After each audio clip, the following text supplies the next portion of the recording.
వసుధా, ఏంటే అదేదో కల వచ్చి లేచినట్లు ఉన్నావు అని సుమిత్రమ్మ పలకరించగానే వసుధ 24 ఉలిక్కిపడి లేచింది. ఎదురుగా అమ్మ నిలబడి ఉంది. అప్పటివరకు కలలో జరిగిన దారుణాన్ని తలుచుకుని వసుధకు వణుకు ఆగట్లేదు. అదంతా ఒక పీడకలని అర్థం చేసుకున్న వసుధ, అదేం లేదు అమ్మా, ఏదో పీడకలొచ్చింది అంటూ నెమ్మదిగా ఊపిరి పీల్చుకుంది. అమ్మో, కలలో నిజంగా జరిగి ఉంటే నా కాపురం ఏమైపోయేదో అని మనసులో అనుకుని ఆ భయంతో ముడుచుకుపోయింది. వసుధకి పెళ్లై 2 ఏళ్లు అవుతోంది. తన భర్త విక్రమ్ 30 ఉద్యోగరీత్యా పారిస్లో ఉంటున్నాడు.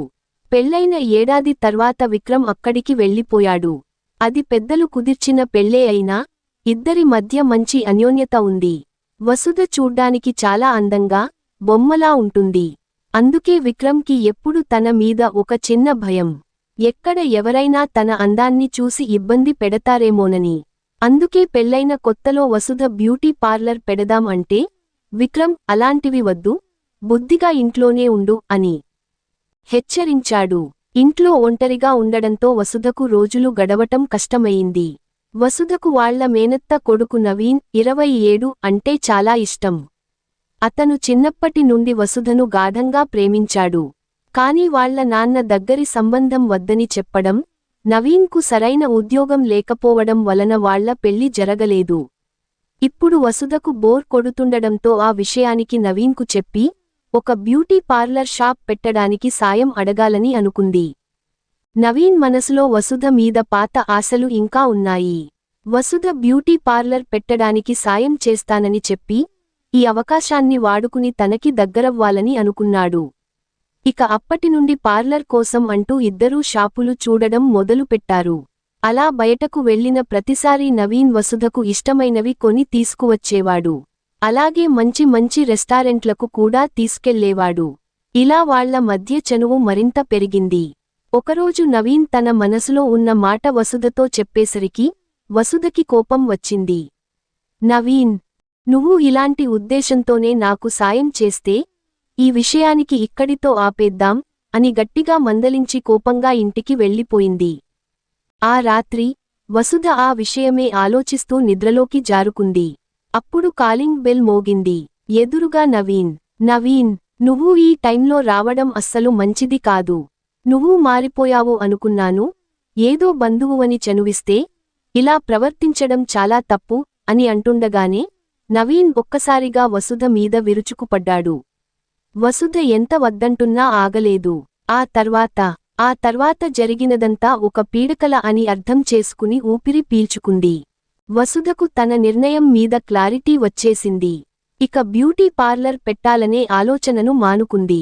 అప్పటినుండి నవీన్తో చాలా దూరం పెట్టింది. నవీన్కి వసుధ ప్రవర్తన అర్థం అయింది. తొందరపాటులో వచ్చిన అవకాశాన్ని చేజార్చుకున్నానని మనసులో బాధపడ్డాడు. అలా కొన్ని రోజుల తర్వాత విక్రమ్ ఇండియాకు వచ్చాడు. తను చెప్పినట్లే ఇంట్లోనే ఉంటూ తన భర్తతో సంతోషంగా కాపురాన్ని మొదలుపెట్టింది వసుధ. కొన్నాళ్లకి ఒక రోజు అనుకోకుండా వాళ్ల ఇంట్లోకి సాక్షి 28 అనే ఒక యువతి వచ్చింది. సాక్షి విక్రమ్ చిన్ననాటి స్నేహితురాలు. విక్రమ్ను కలవడానికి వచ్చింది. వసుధ, హాయ్, నేను వసుధ, లోపలికి రండి అని సాక్షిని పలకరించింది. సాక్షి, హాయ్, నేను సాక్షి, విక్రమ్ ఉన్నాడా అని అడిగింది.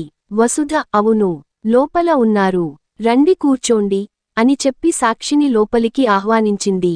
సాక్షి వసుధను చూసి, నువ్వు చాలా అందంగా ఉన్నావు వసుధ, విక్రమ్ ఫోటోల్లో చూపించిన దానికంటే చాలా బాగున్నావు అని పొగిడింది. వసుధ సిగ్గుపడుతూ థాంక్యూ అని చెప్పింది. విక్రమ్ వచ్చి సాక్షిని చూసి చాలా సంతోషపడ్డాడు. సాక్షి తన గురించి, పారిస్లో ఎలా ఉంటుందో, తన ఉద్యోగం గురించి చాలా విషయాలు చెప్పింది. సాక్షి మాటలు వింటున్న వసుధకు ఒక్కసారిగా విక్రమ్ పారిస్ వెళ్లిపోయిన తర్వాత ఒంటరిగా ఉన్న రోజులు, బ్యూటీ పార్లర్ పెట్టాలని అనుకున్నది, నవీన్ ప్రవర్తన, ఇదంతా కళ్ల ముందు మెదిలింది. సాక్షి వెళ్లిపోయిన తర్వాత వసుధ విక్రమ్తో, విక్రమ్, పారిస్లో ఒంటరిగా ఉంటున్న సాక్షి లాంటి వాళ్లకి ఒక తోడు దొరికితే ఎంత బాగుండు కదా అని అంది. విక్రమ్, అవును వసుధ, అందుకే నేను నిన్ను నా జీవితంలోకి తీసుకొచ్చాను. ఒంటరిగా ఉండకూడదనే నాకు పెళ్లి చేసుకోవాలని అనిపించింది అని చెప్పాడు. వసుధ విక్రమ్ని గట్టిగా కౌగిలించుకుని, నేను ఎప్పుడూ నిన్ను ఒంటరిగా వదిలి వెళ్ళను విక్రమ్ అని అంది. ఆ రోజు నుంచి వసుధకు నిజమైన సంతోషం ఏమిటో, తన జీవితం దేనికోసం అనేది అర్థమయింది. ఏమంటారు? మీ జీవితంలో కూడా ఇలాంటి అనుభవం ఎదురైతే ఎలా ఉండేవారు?